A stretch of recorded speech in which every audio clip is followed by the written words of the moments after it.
तेव्हा विचार कसा करावा याच्याकरता कुटस्थाचं आणि रूप या ठिकाणी सांगतात. आपलं काय होऊन गेलं 71 श्लोक त्याच्यामध्ये बघा. तेव्हा विचार म्हणजे काय.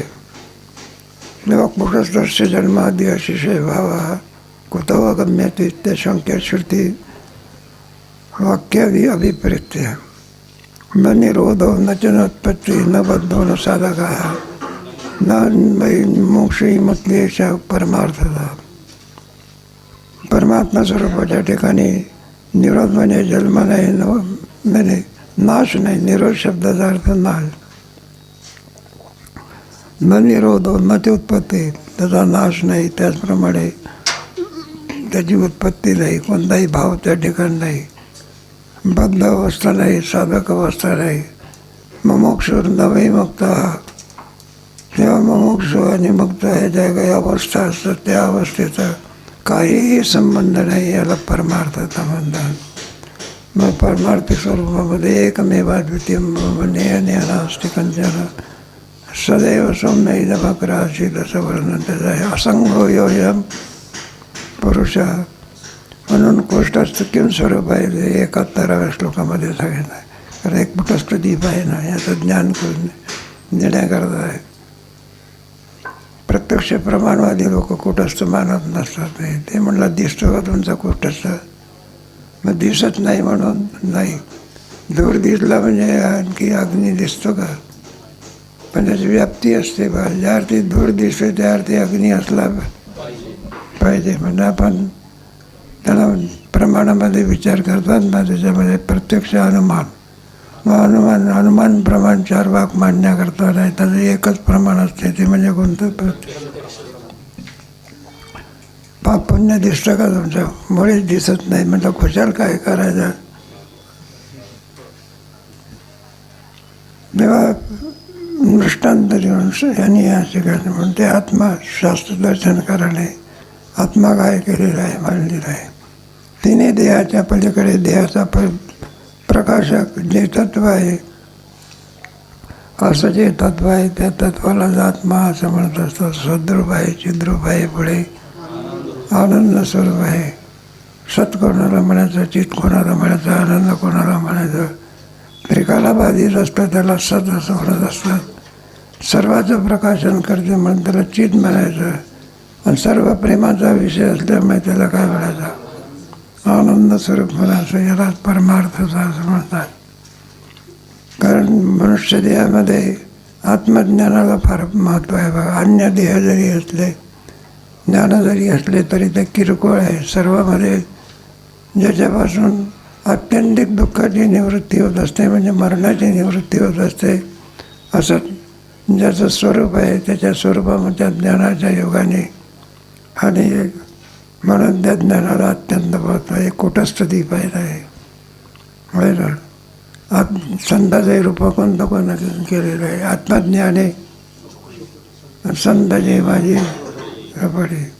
3 देहाच्या पलीकडे असलेलं जे आत्मस्वरूप त्याचं ब्रह्मरूपाने काय होणे, ज्ञान होणे. कोणत्या रूपाने. ते परोक्ष ज्ञान का अपरोक्ष ज्ञान. अपरोक्ष ज्ञान होणे. म्हणून त्याच्याकरता हा कुटस्थ दीप आहे. तो कुटस्थ कसा आहे 71व्या श्लोकामध्ये सांगितलेलं आहे. तरी श्रुतीषु तत्र तत्र जीवेश्वरादी भावस्वरूपम प्रभाधरम किम अनित्याशंक्य म्हणून वांग मनस्य गोचरत्व मनोबुद्धी निवास आहेत. परमात्मा स्वरूपी वांग मन म्हणजे मनोबुद्धी बनेला ते विषय होऊ शकत नाही. म्हणून त्याचं ज्ञान करून देण्याकरता हा आणि प्रकरणे आहे. आणखी कुटस्थाचं वरदान करून सांगतात. वांग मनाचे कौशल मनबुद्धी वाणी याला तो विषय होत नाही. मनाची नक्की दृष्टीची रिद्धी सळेना ढळेन सहेला असं जे तत्व आहे. मन बुद्धी वाणीचा तिथे कोणत्याही प्रकारे लागत असं असलेलं जे तत्व सृष्टींबोधयम सदा श्रुती नेहमी त्याचं आणखी वर्णन करून आपल्याला काय करते चांगले. कारण असं श्रुती काय काय न बोले असं म्हटलेलं आहे. जे शास्त्रज्ञ वाक्यात बरं का, ज्या ज्या गोष्टीमध्ये आपल्याला अज्ञान आहे त्याचं वर्णन करून शास्त्र सांगत असते.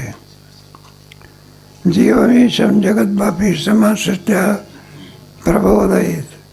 जीवमेशम जगद्व्यापी, परमात्मा सर्वाचं ज्ञान करून द्यायचं आहे, पण त्याच्याकरता जीवाचं सुद्धा ज्ञान व्हायला. जीव ईशम, जीव म्हणजे कोण, ईश्वर म्हणजे कोण, परमात्मा सदा विचार आहे तस्मात जगत जीव. म्हणून आपण जीव आहोत. आणि जगत या कार्यावरून कोणाचं दर्शन होत असतं आपल्याला, ईश्वर होत असतात. पुढे आहे की ईश्वराची सृष्टी किती आणि याची सृष्टी किती. मग ईश्वर एक मानावा लागत असतो. असा एक वर्ग आहे जो ईश्वर मानत नाही, सर्व दर्शनकार ईश्वर मानत नाही, तुमचे कर्मात सुद्धा ईश्वर मानत नाही. ते म्हणलं आपलं ईश्वर कुठं मानतात. बरं, पूर्वमीमांसा ईश्वर काय करीत नाही, उत्तर मीमांसा ईश्वर काय करते. ज्या अर्थी जगत दिसते त्या अर्थी जगत करता ईश्वर काय करायला पाहिजे. म्हणजे पूर्व आहे ना, पूर्वमीमांसा का म्हणत नाही म्हटलं, जगताची ईश्वराची आवश्यकता काय. मग कर्माचं फल देणारा कोणतरी ईश्वर काय केलं पाहिजे, मानला पाहिजे. तेव्हा पूर्वमीमांसक म्हणला कर्मच काय देते. म्हणलं कर्मात चेतन आहे का जड आहे. जड आहे की मग जडाला कुठं अक्कल आहे का. अरे गुन्हा झाल्यानंतर शिक्षा करण्याचं काम कर्म करत असते का न्यायाधीश करते. कर्माला काही कळत असतं का त्याला. तेव्हा त्याचं खंडन केलं म्हणून ईश्वर काय केलं पाहिजे, मानला. आणि तोच पूजनीय आहे. काय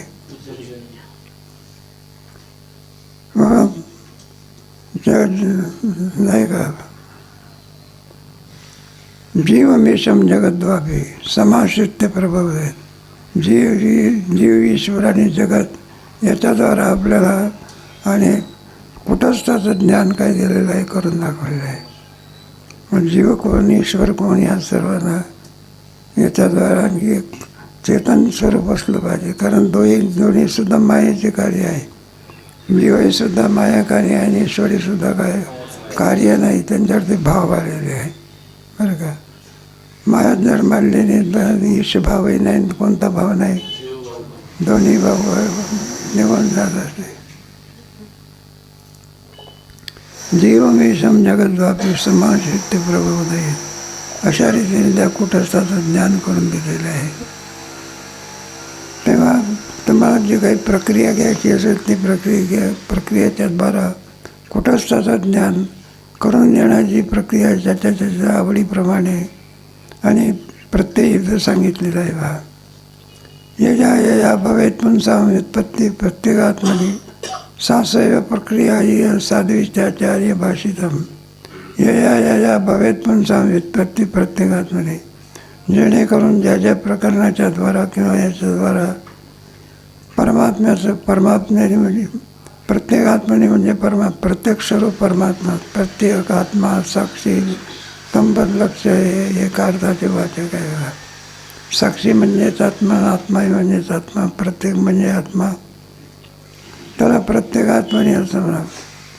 प्रत्येक आत्माने व्युत्पत्ती त्याचं ज्ञान होईल असं या भवेत म्हणता. तुम्हाला जवळजवळ ज्या ज्या दर्शनकाराचं जसं काही म्हणणं असेल त्याप्रमाणे आपण नाही काय एखाद्या पंढरपूरला जायचं असल्यानंतर म्हणलं कोणत्या याने जा तुम्हाला जी पसंत पडेल. सगळ्यात दिंड्या कुठं जात असतात, जायचं कुठं आहे, साधनं किती आहे, एक आहे का अनेक आहे, आणि शेवट कुठं येत असतो पंढरपूर. जे तुम्हाला पसंत पडेल त्याप्रमाणे काय, जे जवळचं असेल ते बरं का. या भवेत पण त्याच्यामध्ये प्रत्येक आभासवाद, कोणी तुमचा उत्पत्तीवाद आणि दर्शनकारामध्ये सुद्धा वाद आहे ना. जगाच्या ह्याच्यामध्ये कोणाचा विवर्तवाद, परिणामवाद असे एकच मार्ग आहे का अनेक मार्ग आहे. स्वभाववाद, आपल्या स्वभाव म्हणजे ज्या प्रक्रियेने तुम्हाला आणि आत्मदर्शन होईल ती प्रक्रिया चांगली आहे. सासैव प्रक्रिया स्यात् ती प्रक्रिया त्याला चांगली आहे. असं कोण सांगते? साधवेत्याचार्य भाषेत आचार्य आणि साधी म्हणजे चांगली प्रक्रिया असं आणखी आचार्य सांगतात बघा. श्रुती तात्पर्यम अखिलम बुद्ध्वा ब्रह्मन्ते जडाधमा अनविवेकी जो अखिलम बुद्ध्वा तिष्ठन्ते आनंद भारीदो. श्रुती तात्पर्यम अखिलम बुद्ध्वा ब्रह्मते जडा अन्य विवेक तो अखिलम. म्हणून श्रुती तात्पर्यम अखिलम अबुद्ध म्हणजे अविवेकी मनुष्य, अज्ञानी लोक. श्रुती तात्पर्य ज्यांना श्रुतीचं तात्पर्य मान्य नाही असे जे अविवेकी जे लोक असतात ते भ्रमण पावत असतात. भ्रम्यते जडा त्या नाही का.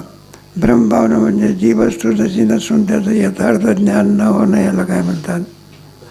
हा एक खोड समजायचा मनुष्य हा आहे ब्रह्मस्वरूप स्वतःचं समजतो मी मनुष्य आहे म्हणून. मी मनुष्य आहे यथार्थ ज्ञान आहे का ब्रह्मज्ञान आहे? ब्रह्मंदय जडा. कुणाला काही म्हणतात, कुणाला येडीला सासरही कळत नाही, कळत नाही. जे माझं नाही त्याला काय म्हणतो आपण माझं म्हणत असतो. आणि जे स्वस्वरूपच आहे त्याचा विसर पडलेला असतो. असं ना देहाधिकाच्या ठिकाणी आणि तुमच्या जडस्वरूपाच्या ठिकाणी मी माझी बुद्धी असण्याला अविवेक म्हणतात बघा. विपरीत ज्ञान. कोणतं ज्ञान? दोरीचं ज्ञान दोरीच्या रूपाने न होताना सर्पाच्या रूपाने होते. यथार्थ ज्ञान आहे का विपरीत ज्ञान आहे? आहे तसं कळणं याला यथार्थ ज्ञान म्हणायचं. दोरीचं दोरू रूपाने ज्ञान होणं यथार्थ ज्ञान. तसं आपल्या स्वरूपाचं आपल्याला विसरले या पद्धतीला खाणे. मग आपल्या स्वरूपाचा आपल्याला काय पडलेला आहे? विसर पडलेला आहे.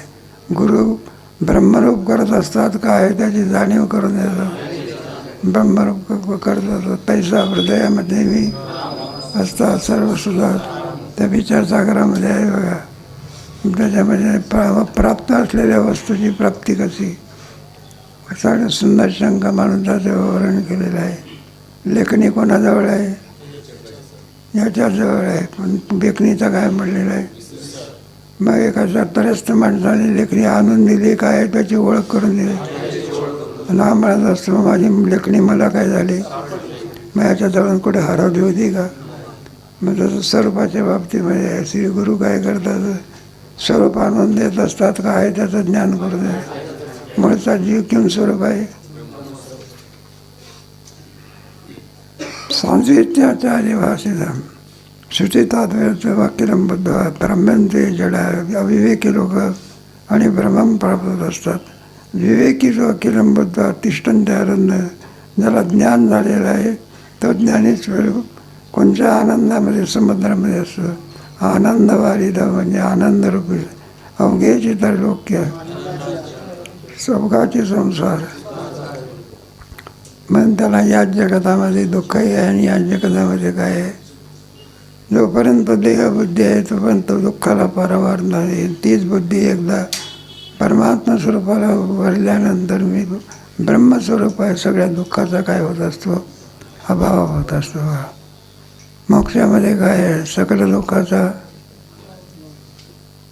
नाही का आनंदाची प्राप्ती दुःखाची मग कशामुळे होत असते? यथार्थ ज्ञानामुळे होत असते. ज्ञानी पुरुषाला काय आहे? आनंद आहे. एवढं दुःख असूनही सुद्धा चुकोवर आहे म्हणतात. तो का म्हणे खातो आनंदही दाटले ते होणे नाही आनंदाची. आणि इकडे पाहतो कुत्री घरं राखते सायासाने केले घर तुझा भार नसते. आमच्या घरावर जाण्याकरता शिडी लागत असते. वर गेल्यानंतर उतरण्याकरता शिडीची काय नाही. वर गेला की खाली हिरण्यचे 8 दिवसापासून. पण आनंद किती आहे? ते ब्रह्मदेवाला आनंद नाही तो आनंद कोणाजवळ आहे? तो गोवाराकडे. माया मेघो जगन्निरम वर्षदेव यथा तथा चिदाकाशस्य नो हानी न बाधा भीती मती. मायामेघो जगन्निरम वर्षरे ज्याप्रमाणे आकाशामध्ये असलेले ढग पाण्याचा आणखी भरपूर वर्षाव करत असतात, त्याप्रमाणे मायारूपी मेघ जगदरूपी निराचा म्हणजे पाण्याचा किती वर्षाव केला. जगतामध्ये दोन्ही आहे, सुखदुःखात्मक जगत. सुख मात्र फार थोडं आहे ना, दुःख किती आहे. मग सुख पाहता दुःख पर्वता एवढं आहे. सुख म्हटल्यानंतर जवळ लहानशाच्यापर्यंत. म्हणून दुःखाचा प्रत्येक माणसाला काय होत असतो, त्रिविध प्रकारचे 3 दुःख आहे, आध्यात्मिक, आधी भौतिक आणि आधी. मायारूपी मेघ आणि किती जरी आणखी त्या याचा जगदरूपी पाण्याचा वर्षाव केला तरी चिदाकाश असे नो आणि खूप पाण्याचा वर्षाव झाला. मग आकाश कधी भिजल्या जात असेल का? आकाश जसाच्या तसं. आकाश जर भिगलं तर कुठं वाळू घालायचा त्याचा काही उपयोग होत नाही. आकाश जसाच्या तसं. हे पाहिजे कुंभार माणसं तो घटा आवेमध्ये घालतो. कसं घालतो? मग घटा पहिला काळा असतो आणि हवेतून निघाल्यानंतर लाल रंग निर्माण होतो. घटामध्ये परिवर्तन होते. मग आकाशामध्ये आकाश आहे की नाही. मग हवेमध्ये जरी घातलं तरी आकाश जसाच्या, किती ऊन दाबलं तरी आकाश तापत नाही आणि किती थंडी पडली तरी आकाश काय होत नाही. माणूस कुडकुडतो का? दृष्टांत संपला. त्याप्रमाणे किती जरी आणखी मायेने वर्षाव केला तरी त्याच्या आनंदामध्ये कोणत्याही प्रकारे ऐकायची लागा जसे नो आणि पुढे नो लाभा. जसंच्या तसंच. लाभही नाही, दुसरे काही नाही, हानी नाही. स्वस्वरूपाच्या ठिकाणी नाही का. व्यावहारिक लाभ घ्यायचा. कोणता लाभ घ्यायचा? तुका म्हणे आता लाभ नाही आहे. हा कोणता आहे? मात्र पारमार्थिक लाभ आहे. भगवत प्राप्ती लाभ कोणता आहे? पारमार्थिक लाभ आहे. अशा एखादं शेत विकल्यानंतर पैसा मिळत असतो, कोणता आहे? लौकिक लाभ आहे. अभंग होताना पोराला परीक्षेकडे जाता यावर्षी होता, मला आठवण नाही तुम्हाला. पहिला जवळ संताचे तुका म्हणे संत सेवा हे देवा. त्याचं पहिलं काय हे तो एक संत लाभ पाहिजे म्हणविता त्यांचे दास खरा लाभ संतांच्यामुळे प्राप्त होत असतात. अशा रीतीने आणि इमं कुटस्थुती संपवण्याचा श्लोकाचा शेवटचा समारोप. इमं कुटस्थुती अनुसंधते निरंतरम स्वयं कुटस्थ रूपेण दिव्यसे असो. इमं कुटस्थदीपम हे कुटस्थदीप अनुसंधते निरंतर रात्रने दिवस ज्याचं कोणी चिंतन करीत त्याला कोणता लाभ होत असतो? स्वयंकष्ट कुटस्थ रूपेण. तो जन्माला येत नाही, मरण नावाची काय नाही. सदा न मरावे वर्णिवाद जगा पडे. जगाला जर काही आवडत असेल तर मरावं असं वाटत असते का अमर असं वाटावं? अमरा खरे का. मग शरीराने मनुष्य अमर होत असतो, बोधाने होत असतो. मुक्त झाला म्हणजे मुक्ताचा देव पडत नसतो असं कोण सांगितलेलं आहे का? मुक्त झाला म्हणजे काय? नश्वरपणा देहाचा काय असं. राम होऊन गेले, कृष्ण होऊन गेले, ते कृष्ण शरीर नाचणे हा शरीराचा काय? मग अमरत्व शरीरामुळे प्राप्त होत असते का स्वस्वरूपाच्या उपदेशाने प्राप्त होत असते? बाई काय शरीर म्हटल्यानंतर त्याचा स्वभावच आहे की शीर्यते की शरीर हा. नाचणे हा स्वभाव आहे, न नाचणे हा कोणाचा स्वभाव आहे? जो कधी बदलत असतो त्याला स्वभाव म्हणतात. जो बदलतो त्याला काय? त्याला स्वभाव दुरतिक्रम. गोष्ट बिष्ट सांगितली असती पण त्याला तर वेळ जाते. 11 वाजायला आल्यावर ना बोला काय ते साधूची गोष्ट सांगतात बघा. एक आपला बिंजू आणि पाण्यामध्ये पडला आणि तो बाहेर येण्याकरता तडफड करायला लागला. पण बाहेर काही होईना त्याला. मग तो कोणीतरी पुरुष चालला होता, तो साधा पुरुष होता. त्या भिंचवाचं दुःख पाहिलं बघा, मरायला टेकला. मग त्याला काढण्याकरता काय घातला, मग त्या जो विंचूच आहे तो काही सामान्य आहे का, तो त्याने आपला कार्यक्रम केला आणि चावा घेतला बघा. आता भिंचवाच्या चावण्यामध्ये साधा आहे का, हा मग काय करायचं, पुन्हा आणखी भिंचवाने चावा घ्यायचा आणि साधूने हात काय करायचा त्याला काढण्याकरता. लोकांनी विचारलं, म्हणता का हो तो तुम्हाला भिंच चावतो तरी तुम्ही पुन्हा पुन्हा काढता त्याला. म्हणलं हे पहा, चावणे जर त्याचा स्वभाव आहे तर त्याला काढणे आहे आमचा काय स्वभाव दुरतिक्रमा. त्याप्रमाणे कुठंच रूप मरण माझे मजा केले. देहबुद्धीवरून कोणत्या बुद्धीवर आणतात मग. आता नाही का, 4 वाघाची देहबुद्धी असते, देह नाम आत्मा. तुमच्या कर्मठाची जीवबुद्धी असते, योग्याची आत्मबुद्धी असते, आणि वेदांताची कोणती बुद्धी ब्रह्मबुद्धी. ब्रह्माला कुठं नाश आहे का. मग यशा ब्रह्मश्री नैनाम प्राप्य म्हणजे या बाबाला तो आचार्यतीने. आणि हे प्रकरण लभ्यतेचे असं निरंतर कायमचा या भावाला प्राप्त होत असतो. इथे श्रीमद परमहंस परिव्राजकाचार्य विद्यारण्य भारती तीर्थ विद्यारण्य स्वस्मिन् तस्य पंचदश्यां कूटस्थी समाप्तः. इथे श्रीमद परमहंस परिव्राजकाचार्य भारती तीर्थ विद्यारण्य मुनीश्वर किंकरेण रामकृष्णाख्यविदुषः विरचितः समाप्तः कूटस्थदीपं समाप्तः. पुढचा एक श्लोक वाचून घेऊ.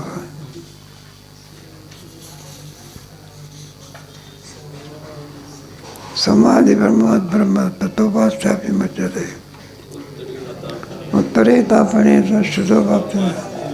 ध्यानदीप म्हणजे आनंदाचं ज्ञानाचं प्रकरण असल्यामुळे याचा जर अधिकारी नसेल तर त्याला काही लाभ आहे का. त्याने नाही का, जो ज्ञानाचा अधिकारी नसेल टाकून द्यायचा काय, मग त्याला ध्यानाचा काय करायचा अधिकार. म्हणून आता या प्रकरणाचं नाव काय आहे याचा विचार करी.